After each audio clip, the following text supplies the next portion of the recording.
When all electrical wiring and plumbing is complete and insulation has been installed, drywall installers and finish carpenters begin work on the interior walls.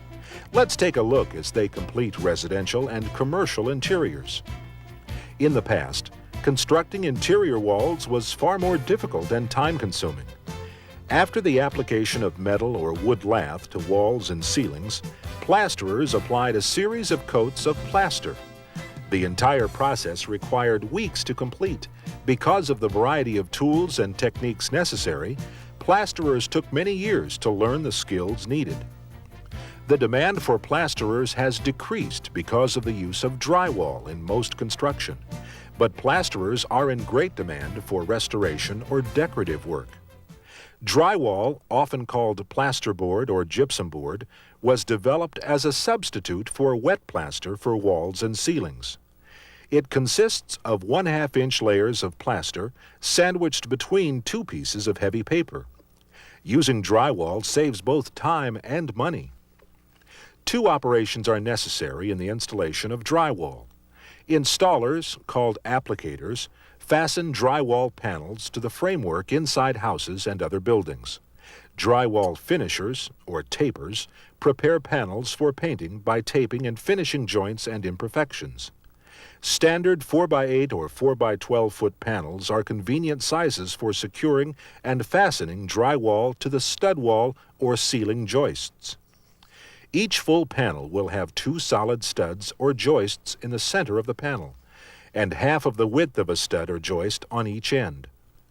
For areas that do not require an entire 4x8 panel, the drywall can be easily cut by scoring the paper and snapping it. Circular and saber saws are used to cut holes in drywall for windows, doors, electrical outlets, heating and air conditioning vents, and plumbing. Drywall may then be glued, nailed, or screwed to the studs or joists. Because drywall is heavy and cumbersome, a helper must assist the installer in positioning and securing the panel.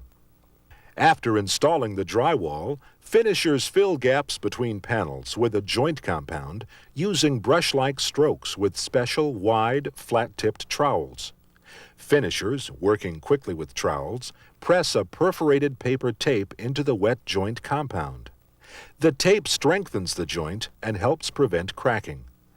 To hide nail and screw holes, depressions are also covered with joint compound. To prevent an uneven surface, any excess joint compound is quickly scraped away before it hardens. On large projects, finishers use automatic taping tools to apply the joint compound and tape in one step. Finishers apply second and third coats of compound to fill any depressions, thus making a smooth surface. Workers use special drywallers' stilts to put high areas and ceilings within easy reach and eliminate the need to constantly move and climb ladders. After a bit of practice, a good sense of balance is developed. Finishers allow the joint compound to dry sufficiently and then begin sanding to smooth joints and patched areas. This gives the walls and ceiling a smooth, unblemished surface. Some finishers apply textured surfaces to walls and ceilings using trowels, brushes, or spray guns.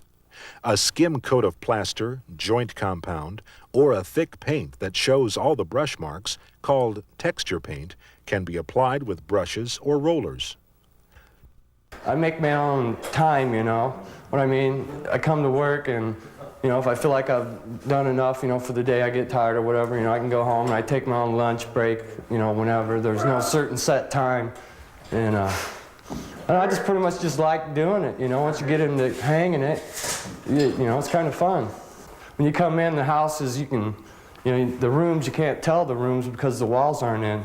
And then when they're in, you know, people come in and say, "Oh, really nice job," you know, and the money's good too. To work with drywall, a high school diploma is highly recommended. Courses of study should include math, drafting, science, and blueprint reading. Following high school graduation, drywall installers and finishers usually spend at least 2 years in training programs. As drywall installers and other construction workers complete their tasks and clear the area, finish carpenters cut and fit doors, windows, wood floors, walls, and molding. Because expensive wood, which can be easily damaged during construction, is often used, installation will be done last to minimize the danger of scratching. Finish carpenters use smaller and more precise versions of the same tools that framing carpenters use. Siding and drywall will hide many imperfections made during stud wall construction, but the work done by finish carpenters must have no visible flaws. Door and window casings are installed after a subfloor and the drywall. Depending on the type of floor, baseboards may be attached after the floor covering has been installed. Most windows and cabinets installed today are prefabricated. Employing mill workers in assembly line manner, manufacturers make windows and cabinets to common specifications. Cabinets are delivered to the job site in boxes to protect their finish. These cabinets are ordered to the building contractor's exact specifications. After removal from their protective boxes, the cabinets are moved into place and quickly secured to walls and ceilings with screws by the finish carpenters. After the cabinets are in place, doors are attached, finishing the installation job except for the countertop. Finish carpenters also install custom cabinets produced by cabinet makers. Cabinet makers build cabinets and fine furniture in a wood shop. Even though custom cabinets are rarely built at the job site, cabinets and shelves, made out of hardwood or plywood with thin layers of hardwood called veneers, may be sized, finished, and installed directly by finish carpenters and cabinet makers. To give the appearance of solid hardwood, veneered plywood cabinets and shelves may be trimmed with the same type of hardwood as the veneered surface. Windows and exterior doors are installed in the openings left by rough carpenters. After walls and ceilings are in place, the doors and windows are trimmed, as well as other parts of the interior.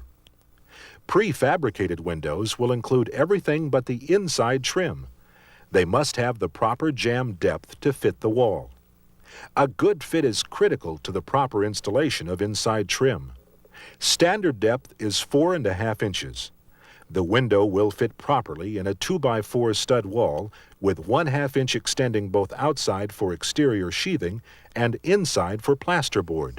The thickness of the jamb must correspond to the thickness of the wall. The trim around doors and windows is called casing. Even though casing comes in various styles and woods, the most common wood used is pine. Pine wood is chosen because it has fewer imperfections and is less expensive than other woods. Other trim woods include oak, walnut, or maple. These hardwoods are often used as special accenting, but rarely for the entire house because of their cost. Casing can be milled to a colonial or modern look. Ordinary 1x3, 1x4, or 1x5 pine boards are also used for simple-looking trim. All trim can be painted or finished naturally, or stained to the desired color and then finished with varnish or polyurethane. Doors are either solid or hollow, and they can be flush or paneled. Hollow flush doors are the least expensive, while solid hardwood doors are the most expensive. A setup door is installed in a rough opening with 1/4 to 1/2 inch clearance on top and sides. The jamb on one side is plumbed to ensure vertical straightness, and the top is leveled to guarantee alignment. Then shims are driven between jamb and wall studs until the jamb is tight. Then the jamb on the other side of the door is then plumbed and shimmed. After making sure the door fits properly, the finish carpenter will install the door casing in the same manner as a window casing, except that the inner edge is indented to give a finished look. To complete interior windows, doors, and floors, molding is installed. Floors are finished with a base molding called baseboard or mopboard. This is sometimes installed after wall and floor coverings are in place. Windows and doors are finished with trim molding of a different shape, but similar in appearance to the floor's base molding. Finish carpenters also cut, prepare and install paneling and other trim work over drywall for a finished look.